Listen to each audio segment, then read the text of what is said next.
Hello and welcome to another episode of PsycKicks. My name is Liv, that's short for Olivia, and this is the podcast where we talk about all things metaphysical, spiritual, paranormal, and in between, because as a professional psychic medium, I'm interested in these things, and I give readings privately to people over Zoom, which just allows me to meet with more people and be even more wowed by everyone. And through those readings, I learn a lot of things about spirituality from the past souls of people that I talk to and the spiritual beings and entities that are associated with others. And it's just mind-blowingly awesome.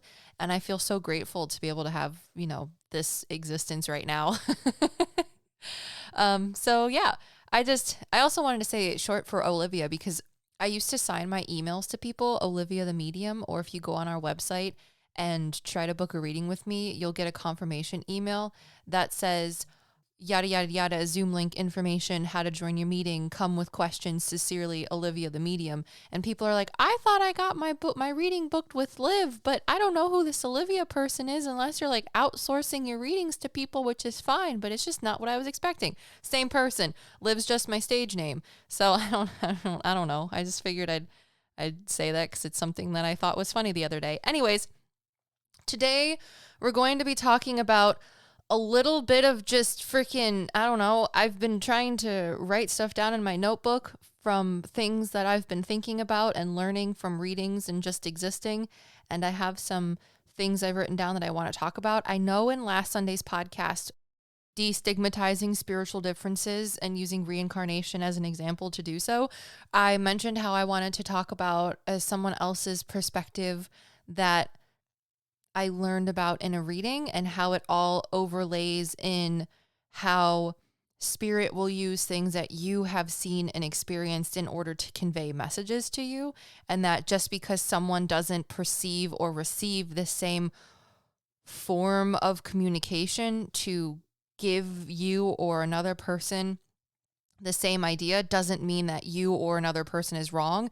It's just that you have different experiences and different perspectives, and spirit knows that, since souls know, see, hear, and feel everything, to be able to use that to convey information to you. It's just like you can't walk up to someone who speaks Mandarin and explain something to them in English. You have to explain it to them in Mandarin. But just because someone explains something to that person in Mandarin and not English doesn't mean that it's wrong. That's kind of what I'm trying to make the comparison to as when it comes to how spirit will convey messages to people using things that they have in their mind to get the point across. So that is what I wanted to talk about today, just so that I can follow up on what I said I was going to talk about from last Sunday's podcast. And then from there, we're just going to go through maybe some past life things that I thought were interesting from a couple readings that I've had that I've written down. And I don't know. We'll see where the wind takes us. So yeah, people like life updates. That is something that I know a lot of listeners have been emailing me and telling me that they enjoy. So before we get into the meat and potatoes of the podcast, I'm going to tell you all what's new with me. And if you don't want to listen to that, I totally respect it. So there will be a link down in the show notes or the description below if you're listening on the PsycKicks Extras YouTube channel, where you can skippy doodle over me talking about myself and then straight into whatever it is that I will be talking about today, which is people's differing perceptions on spirituality and how, because someone gets something explained differently to them from spirit, does not negate the fact that it is valid for them, and that if you perceive something a little bit differently does not also take away from the validity of your experience. So without further ado, let's talk about me. Honestly, I don't know what's new with me. I just got done writing a life update post for everyone on Patreon, which just talks about like ancestral work and how spirit is showing me how to understand how ancestry or ancestor work works, I guess. It's something that's been piquing my interest along with like moon related spiritual things. And I haven't had the time to really sit down and research those things necessarily. It's usually when I'm like nursing Oak, my son, to go to sleep, I have been trying to, instead of like doom scroll on Facebook, I've been trying to do research on moon magic and things like that. So since I've been focusing more of my time and energy on learning about moon things and how it coincides with spirituality, I haven't had time to really research ancestor work, which is a topic within the spiritual community that is just interesting to me. And I've been asking my spirit guides, I'm like, hey, I think Gatsby, my new cat from my grandmother, is supposed to help me with ancestor work, or at least understand parts of it.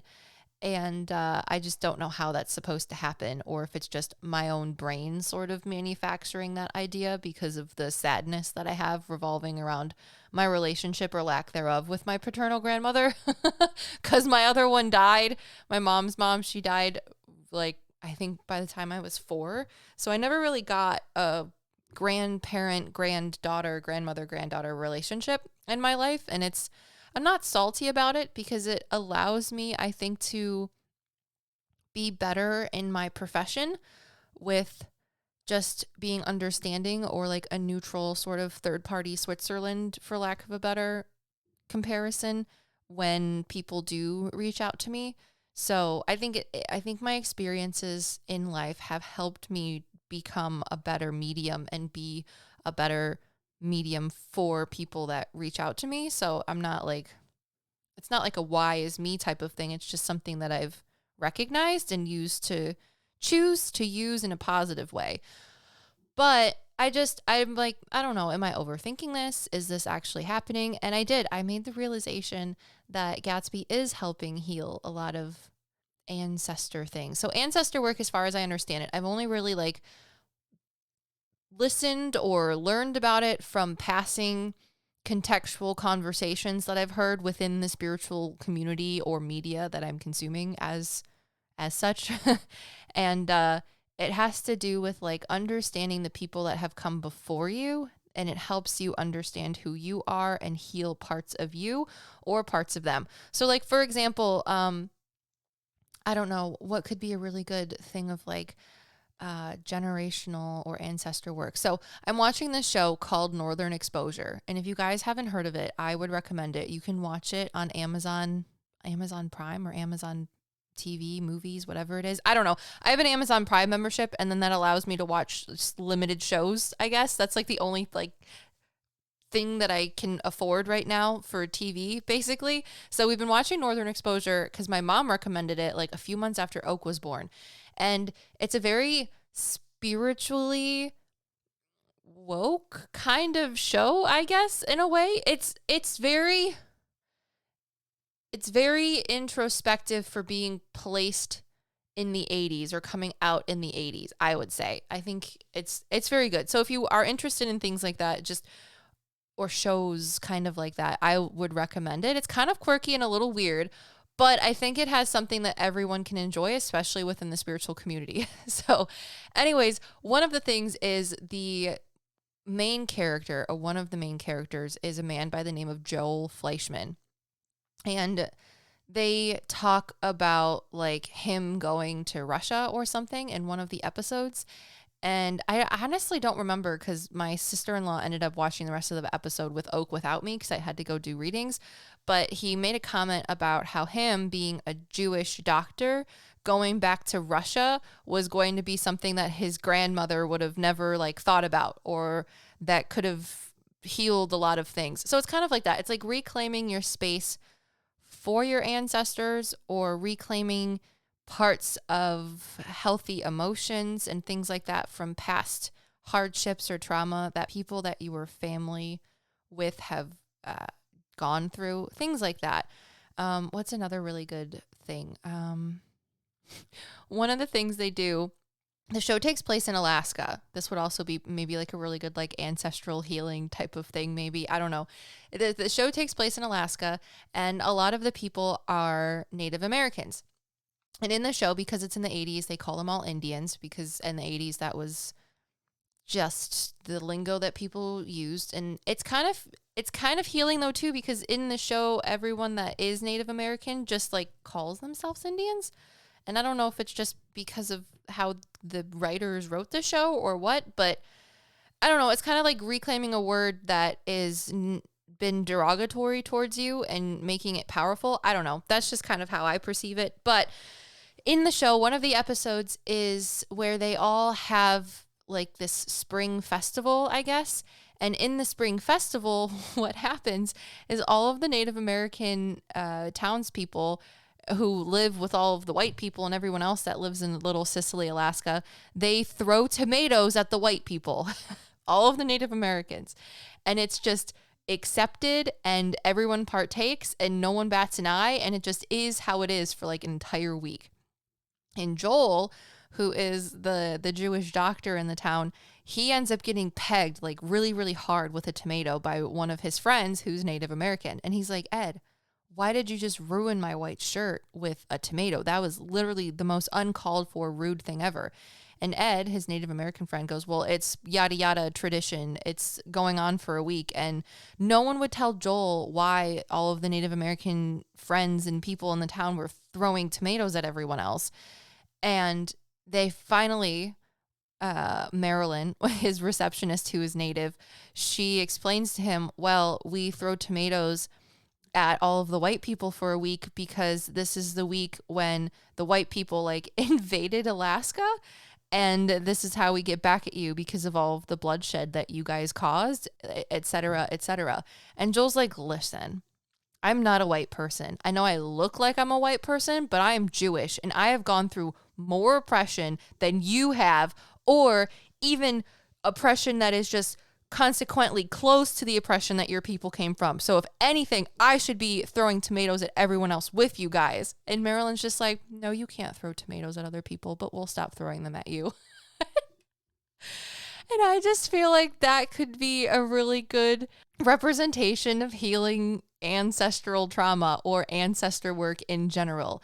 And I don't know, I just, watching that episode, I thought was really beautiful and really funny. And it just made me happy the way that everyone sort of had an outlook on the things that their ancestors had done. But technically, it's not the people that are walking around now of Sicily that did those things. It's the people before them. But there is that acceptance and that jest between everyone with the symbolism of throwing tomatoes at the white people. And I just, if you haven't watched Northern Exposure, I would go watch it. Oak highly recommends because the silly theme song has a moose in it. And as soon as the harmonica drops in the theme song, Oak immediately starts dancing and looking at the screen and waving at the moose.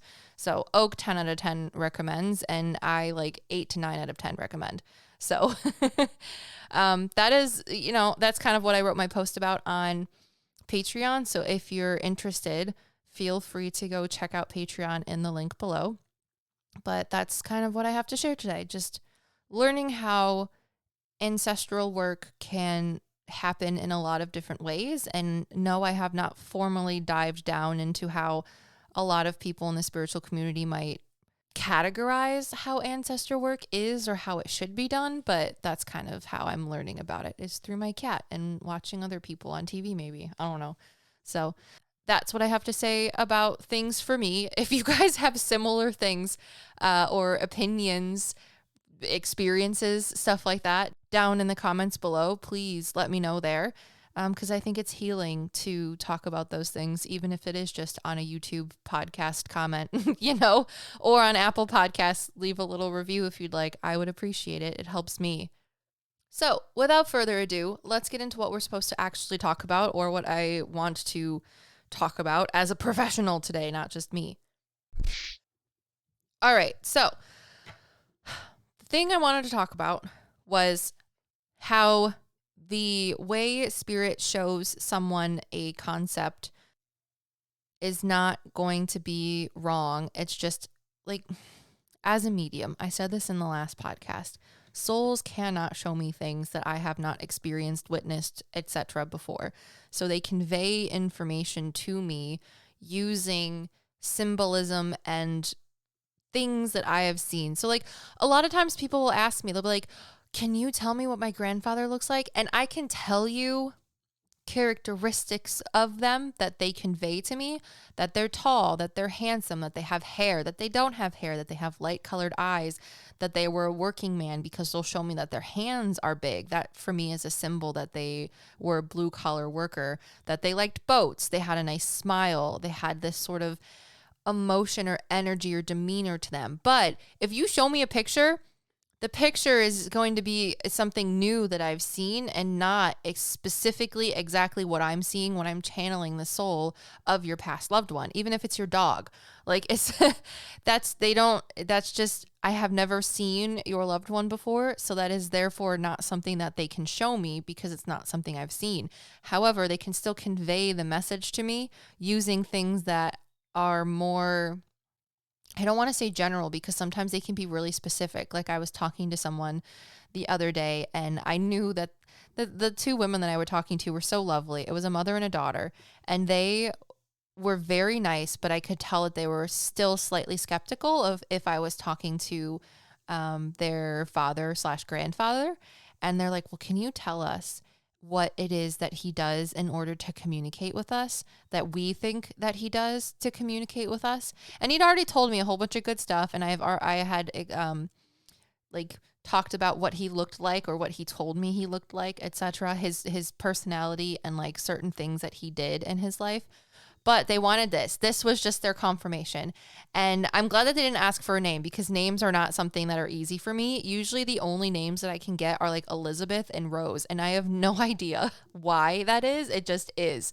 So I was like, oh, the pressure is on. And I just wanted so badly to be able to give this validation to this mother and daughter duo.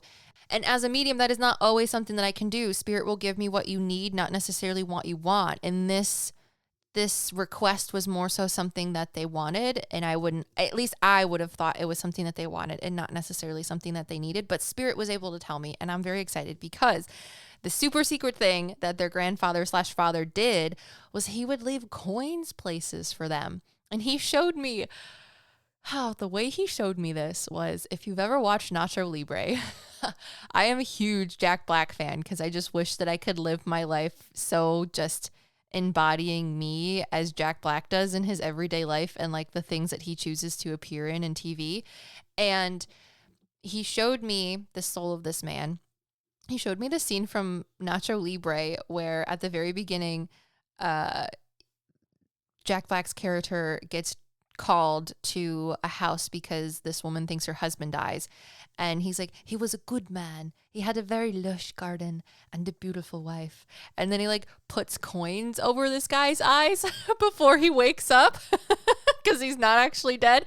And that is what the soul of this man showed me. And that is just how I knew that he would leave coins places, but specifically in places that weren't like always the most obvious. I was like, so do you find coins like in the weirdest, most obscure parts of your house? And they looked absolutely flabbergasted. And I was like, yes, I was right. So, like that is how souls give information, using things that are unique and individualistic to you because you have seen and experienced those things. So like, that is what I want to talk about. Just because someone tells you that they have an experience such as a past life, which is going to be the focus today, or past lives, and they view their past life one way and you view their past life another way, does not mean that they did not have that past life. It just means that spirit has to use the things that that person has knowledge and experience of and with in order to convey that information to them today. So what I wanted to share with you was the story that I had a lovely client tell me during a reading that had to do with having a past life with their twin flame. So before I get into the story, if you guys are interested in a private reading with me, please go down to the show notes. There will be a link to metapsychics.com and you can book a reading with me. I have availability for September and August. So anyways, okay, so the person that I was talking to is very in tune with their psychic abilities. And everyone has psychic abilities. If you're a first-time listener and you don't know, go on to our website, which is also in the show notes, and click on the blog. It says journal. If you go to our website on the top left-hand or right-hand, the top right-hand corner, it says journal. Those are our blog posts. I've written those. And one of the most recent ones I talk about is like spirit guides and psychic abilities. So if you want to learn more about your psychic abilities and how you can understand them, or learn to realize which ones you have capabilities in, go feel free to click on our blog post. But this person was very in tune with their abilities, and they wanted to know if one of their spirit guides was a twin flame and that they had a past life with them. Just so many layers to that right now. Without getting into immediately talking more about spirit guides, twin flames, and past lives, I will just tell you that I have been learning and understanding more recently that spirit guides can be past lives and they can be twin flames / soulmates. So it would be a twin flame or a soulmate that you don't actually have in this life, but who was a twin flame or a soulmate in your past life, and now they're a spirit guide for you in this life, which is just a lot. So the way that this person asked me the question was they wanted to know if they had a twin flame past life who, in this past life with their twin flame, they were aliens and had space powers such as being able to clairvoyantly communicate through telepathy, and that they were born from a star.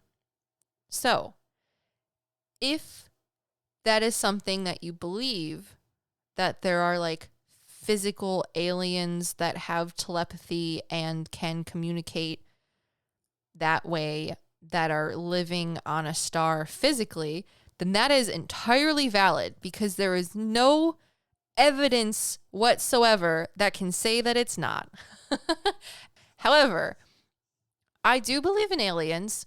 Aliens are a thing that I'm uncomfortable talking with because people want me to channel aliens, and I'm not saying that I can't, but I also don't want to say that I can, because that seems like a lot of pressure, and as a medium, I don't want more things that already make me feel crazy. Does that make sense? Like, being a medium in and of itself is something that is very not normal, and is something that I think I will forever struggle with in its own validity.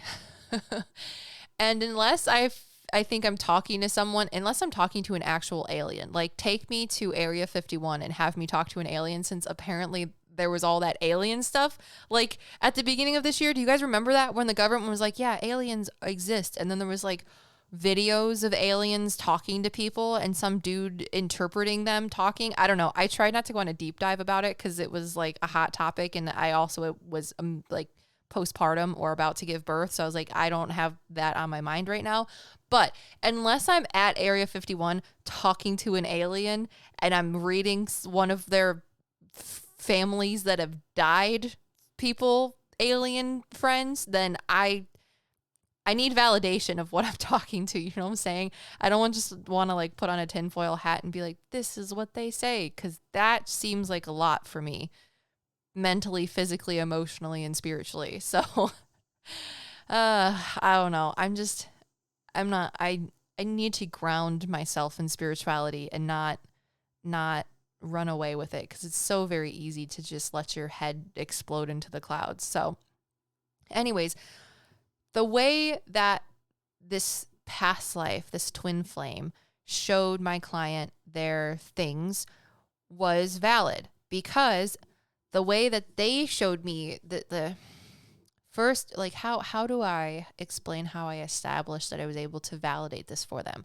So a lot of times I will ask questions to you as the client who's sitting across from me in order to validate who I'm talking to, because I don't want to take away from your experiences. And I'm also not going to be the person that's like, there's this man here that's talking to me. He's a grandfather and he has black hair, and he's specifically your paternal grandfather, and his name is Randy. And if you're like, well, my grandfather Randy didn't have black hair, I'm going to be like, well, actually he does. That is not being a medium. That just means that what I'm seeing or perceiving is a little bit off, and I might not be talking to Randy. I may be talking to your Uncle Joe or your great Uncle Joe, which would be your grandfather Randy's brother. So that is the things that I have to figure out when I'm asking you questions to validate that I am talking to a person that is past, or in this case, this lovely person's twin life past life, or twin flame past life. So I asked specifically, like, if your twin flame was a person that you feel that you're perceiving and talking to, would they have this demeanor, this character trait, this personality? And if you were in this situation, do you think that they would treat it as this, or like treat you in this sort of situation?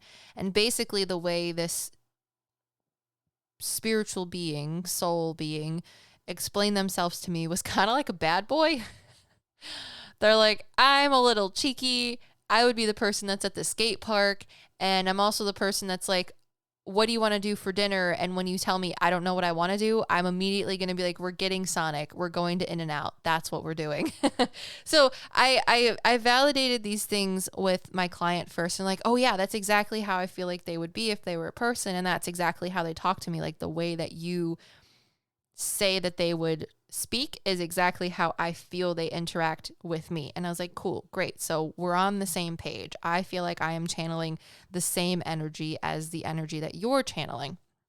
So I said, okay, well, what past lives do you think that you've had together? Because they showed me this past life twin flame.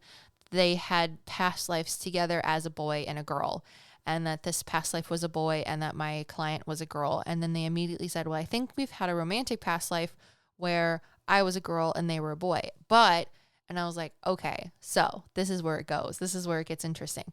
And they explained to me that they were aliens from a different planet that were born on a star, or that they were aliens that lived on this star and were able to communicate with clairvoyant telepathy ways. So I'm like, okay, cool.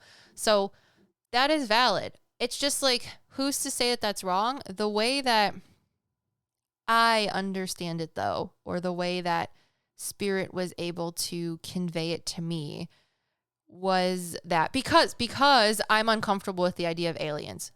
I'm uncomfortable with the idea of aliens. So that is not a way that spirit would show me that information. So they showed me that they are intrinsic souls that were born from the Big Bang. So I call this your primitive soul. So your primitive soul is going to be the energy created at the beginning of spiritual existence, for lack of a better word.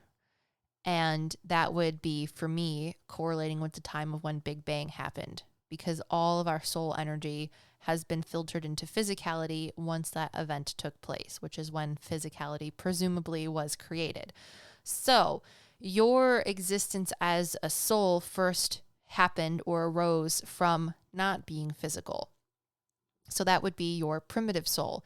And your primitive soul is going to have a twin flame, which is basically just the equal and opposite reaction that took place when your soul or soul's energy was also born into existence through the Big Bang. That is how I perceive it, because I like science. That is just what I feel comfortable in equating spirituality to, because I do think that everything in our physical world is overlaid over the things that we can understand and perceive. It's just woven in there in a way that's like, what is it called? Like in the book called The Signature of All Things. I think there was 2 books, one that was written by Elizabeth Gilbert and then one written by a scientist. I think his name is Jacob Boehme or Boehme or Jakob Boehme, something like that. And he was like a philosopher, Christian mystic, and Lutheran Protestant theologian. So it just basically what that book in its original context, not the Elizabeth Gilbert one, but the Elizabeth Gilbert one kind of touches on it in a roundabout way, of that all things within our physical world can be indications of what is happening spiritually, or what God, creator, source, the universe has to share with us, because the physical world is intrinsically created in the image of the energy it was born from. So anyways, spirit is going to show me things in that more scientific scope of mindset instead of aliens, just because that's what I'm more comfortable with and I have an understanding of.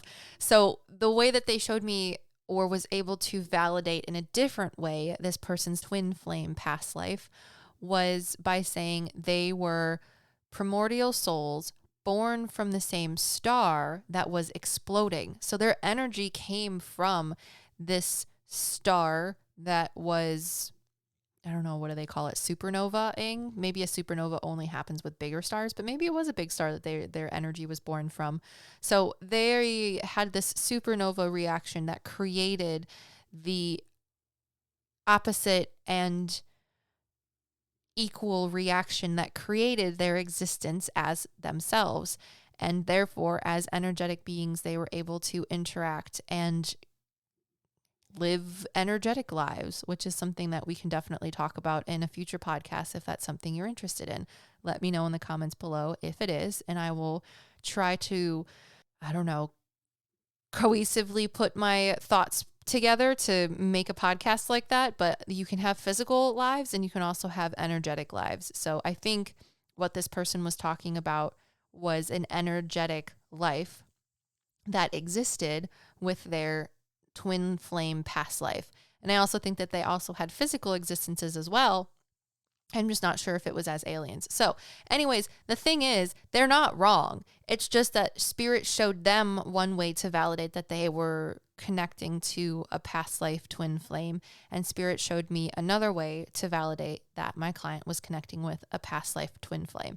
And no one is wrong and no one is right. It's just that is the information that my client and this lovely person needed to know. And it came about in two very different but beautiful and confirming, validating ways. So that's something I wanted to share about because I thought it was really cool. Just because they see aliens and I see a star exploding doesn't mean that one of us is wrong and one of us is right, because the whole question that we were trying to answer was, are they talking to their twin flame past life? And yes, I was able to validate that for them. That is the answer. That is the if then what happens that you put into the question box or whatever. You remember when you were little and you had to do the if this thing happens and then that word happens, what is the thing that comes out of it? I don't know. They used to use it in math and I never really understood it, but it's kind of like that. It doesn't matter how you get the answer. It's just that the answer is correct, or that the answer is validation. So however that is validated for you is going to be what you need to hear. And the way that spirit conveys it to you or someone else doesn't matter. It's just that is what that person needed to hear. So let's talk about just some past lives, since that's what we can fit in with the rest of the time that we have. I hope you guys enjoyed that. I just think it's interesting. Here's another really good one that I wrote down, of how interpreting things, or like this past life that I had with someone is more of like, in some of the videos that Emily, my business partner, and I made, we would talk about how, like, we would do paranormal reaction videos to people that are doing like ghost hunts and investigations at haunted locations. And everyone has the spirit boxes that say like words, right? That souls are supposed to be able to manipulate, to be able to project words and give answers. Well, we figured out when people are giving information, souls, through spirit boxes, it's only parts of the sentences that they're trying to say, or part of the information that they're trying to get out, because the physical medium of the spirit box is only capturing so much. So like one of my favorite things that I discovered is when people go to haunted locations and they're like devil, demon, and they hear that in the spirit box, it's just because the souls that are there are like, this is for the demon, this is devil, this is witchcraft. Like, you guys shouldn't be here talking about ghosts and stuff, because most of the people from that time frame were like, we don't believe in this kind of technology or this kind of stuff. Like, you're asking if ghosts and things are here, and that's just not how it works. So I always thought that was funny, because the paranormal investigators always interpret that as there's a demon here, but it's really not. It's just like the old people that are haunting the location because they're just existing there are like, this is for the devil, what these young kids are doing. So this past life interpretation is kind of like that. The person I was talking to is also in tune with their abilities, but they were getting like the spirit box version of information, and I was able to help clarify it for them, and it was not in the way that I thought it was going to be. So this is what it is. So I was talking to another lovely individual, and one of their last questions for their medium reading with me was, can I ask about past lives? And I was like, sure, you can ask about a past life. That's no big deal. And The way in which I perceive past lives is just as if I was talking to a soul that's in heaven or spirit, but I always see them on my left-hand side, which is interesting to me, or I perceive them, their energy on my left-hand side. Because when I'm talking to souls who are in heaven or spirit, I always perceive them on my right-hand side, which just, for me, lets me know that they're in heaven or spirit. And if they're on my left-hand side, it's more like they're associated with the physical world. So I will perceive spirit guides usually on my left-hand side. However, maybe it's just because these past lives are related to you and you're physically living right now. Plus, it gives me a sensation as a medium to discern that this person is a past life for you and not someone that's in heaven or spirit. I mean, their soul is in heaven or spirit, but they're associated to you. I think it's more of just like the semantics of it to help me understand who I'm talking to and where and how they're related to you. So anyways, my client asked me if they had died in a shipwreck or from drowning, because they said that every time they see shipwrecks like the Titanic or other things like that, they always have like a really, really sad feeling. They feel it viscerally as a fear and like a anguish and a sadness that they're not even a part of, but they always feel it when they're alive in this life. And I was like, okay, let me see. And it was so cool because I, egotistically speaking, as a medium, you have to get your ego out of the way. You can't let what you perceive things to be take away from or get in the way of the information that's to you. You're supposed to be that neutral middle line, just the medium in which information comes out of. And I mean that literally and figuratively. So my egotistical brain is like, oh yeah, she probably died in the Titanic, or because, you always hear about like the Titanic past lives and things like that, or she was a pirate or something, and that's how she died, like going down with the ship as a captain, something really cool.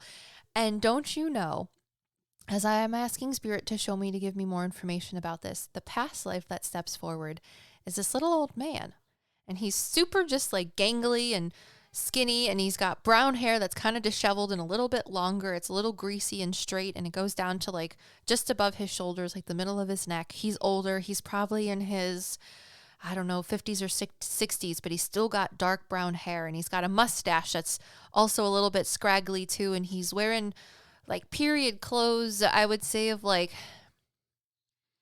1790s to 1800s is the claircognizant and clairsentient time frame in which I think he gave me to portray when he was alive.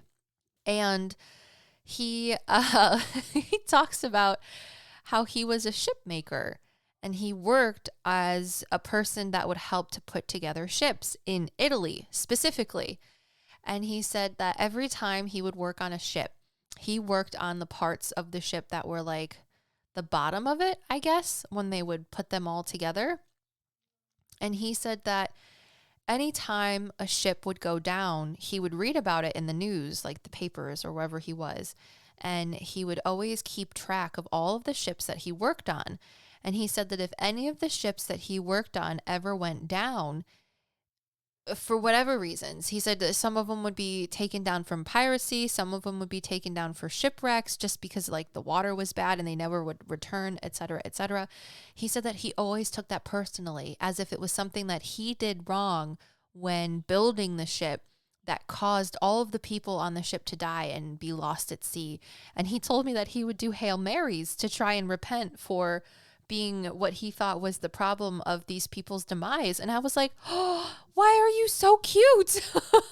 He was just this little Catholic Italian man, that like Roman Catholic Italian man that just like took so much pride in his work. And he was so sad if he learned about one of the ships that he worked on, if it went down. And just even other ships, if they weren't his, he would just pray for the souls of those that were lost at sea, because he helped build the ships. And he's like, what if something else could have happened? And isn't that just like not at all what you thought?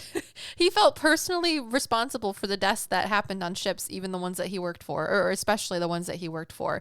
And I was just like, that is not at all what I thought would come through. And this is not at all what the person I was talking to thought was going to come through as a past life too. But that's the one that stepped forward. And that's not to say that this is the only past life this lovely person had, but it's the one that stepped forward to give them an answer. And I just was like, wow, that's interesting.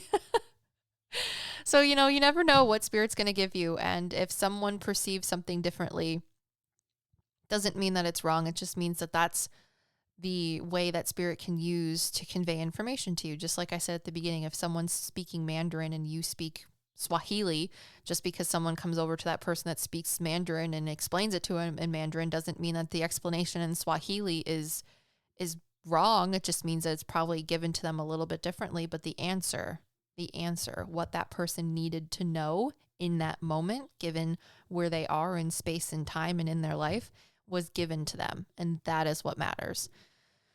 So yeah, thank you all for listening to this week's podcast. I hope you enjoyed it. And I'm currently working on going through all of the submissions that our lovely patrons have given to me.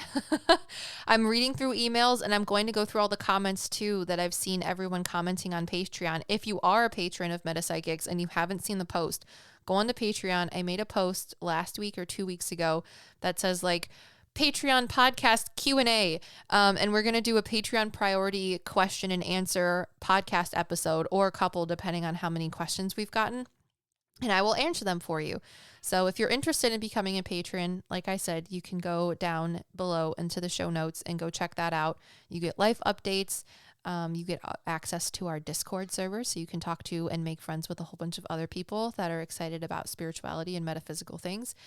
And yeah, I'm working on it. I want to read everyone's questions and like actually meditate on some of the answers, because I don't want to just go in blindly all the time to everything. I want to actually sit down and ask my spirit guides and Spirit as a whole to give me some perspective into your questions. And yeah, I'm working on it and I'm excited about it. So Patreon priority podcast coming your way soon. Thank you all for your time listening. I hope I was able to give you a nugget of cool spiritual information. And until next time, peace.